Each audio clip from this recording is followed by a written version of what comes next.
நம்ம சேனலில் தொடர்ந்தாப்பில் நீங்கள் வீடியோக்களை பார்க்கணுன்னு வச்சுக்கோங்க. இதுவரை நம்ம சேனலை சப்ஸ்கிரைப் பண்ணுங்க. சப்ஸ்கிரைப் பண்ணிங்க. கீழே பெல் சிம்பல் இருக்கும், அதையும் கிளிக் பண்ணிங்க. வாங்க வீடியோக்குள்ளே போகலாம். ஒரு காட்டில் வாத்து குடும்பம் ஒன்று இருந்தது.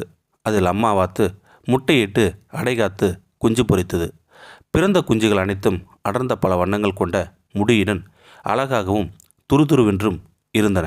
ஆனால் அதில் ஒரு குஞ்சு மட்டும் மெலிந்து அழகு அடர்த்தியும் இல்லாத முடியுடன் அசிங்கமாக இருந்தது. அதன் குரலும் மற்ற குஞ்சுகள் போல் இல்லாமல் வித்தியாசமாக ஒலித்தது.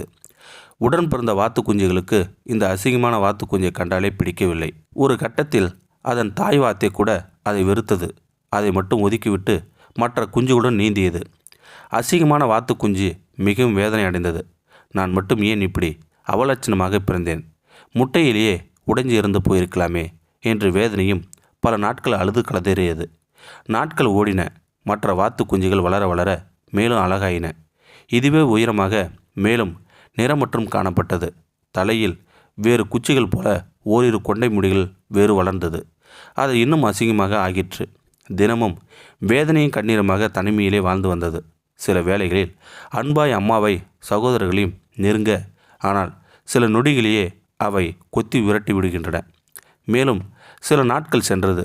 அசிங்கமாக இருந்த வாத்து குஞ்சு நிறமற்ற முடிகள் பிரகாசிக்கும் பளிச்சென்ற வெண்மை நிறமாக மாற ஆரம்பித்தன. தலையில் நீண்டிருந்த முடிகள் அழகான கொண்டையாக மாறிற்று. இறக்கைகள் பலமடைந்து நீளமாகவும் மாறிவிட்டன. இப்போது அந்த அசிங்கமான வாத்து குஞ்சு கண்கொள்ளா அழகுடன் காட்சியளித்தது. அம்மா வாத்துக்கு கூட பிறந்த மற்ற வாத்து குஞ்சுகளுக்கு ரொம்பவும் அசிங்கமாக போனது. அதன் அருகில் நெருங்கக்கூட கூச்சமடைந்து வெக்கப்பட்டன. நடந்தது என்னவென்றால், ஒரு அன்னப்பறவை தவறுதலாக வாத்து கூட்டத்தில் முட்டையிட்டு சென்று விட்டது. இது தெரியாமல் வாத்து தன்னுடைய முட்டை என்று எண்ணி அடைகாத்து குஞ்சு பொறித்து விட்டது. அதான் அந்த அசிங்கமான வாத்து குஞ்சு. ஒரு நாள் வந்தது. அசிங்கமான வாத்து குஞ்சை தோற்றமளித்த அன்னப்பறவையின் சிறகில் ஒரு உந்துதல் தோன்றியது. படபடவென்ற சிறகை அடித்து மேலே எழும்பியது. கேலி செய்தவர்கள், வெறுத்து விரட்டியவர்கள் எல்லாம் வாயிலும் வயிற்றிலும் அடித்து கொள்ள அன்னப்பறவை கம்பீரமாய் வானத்தை நோக்கி உயர உயர பறந்து ஒரு புள்ளியாக மறந்து போனது. எவர் கண்டார்? உங்களை தூற்றுபவர்கள் யாவரும் வாத்து கூட்டங்களாக கூட இருக்கலாம்.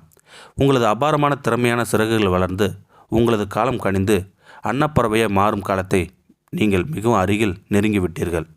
ஒவ்வொரு செயலுக்கும் கண்டிப்பாக ஏதேனும் ஒரு காரணம் இருக்கும். தை பிறந்தால் வழி பிறக்கும் என்பார்கள். நம்பிக்கையோடு களத்தில் இறங்குங்கள். உங்களுக்கான நேரம் துவங்கிவிட்டது. அன்னப்பறவை போன்ற இந்த ஆண்டிலிருந்து பிரகாசிக்கப் போகிறீர்கள். கடந்த கால கசப்பான நிகழ்ச்சிகளை மறந்து உதறி தள்ளி புது மனிதனாக வாழ வாருங்கள். உங்களுக்கான நேரத்தை இறைவன் கண்டிப்பாக ஒதுக்கி கொடுப்பான். காலம் பதில் சொல்லும். இந்த வீடியோ உங்களுக்கு பிடிச்சிருந்தா கமெண்ட் பாக்ஸில் கமெண்ட் பண்ணுங்கள். கூட உங்கள் ஃப்ரெண்ட்ஸுக்கு ஷேர் பண்ணுங்கள். இதுவரை நம்ம சேனலை சப்ஸ்கிரைப் பண்ணுங்கள். சப்ஸ்கிரைப் பண்ணிங்க. கீழே பெல் சிம்பல் இருக்கும், அதையும் கிளிக் பண்ணிங்க. தேங்க்யூ ஃபார் வாட்சிங்.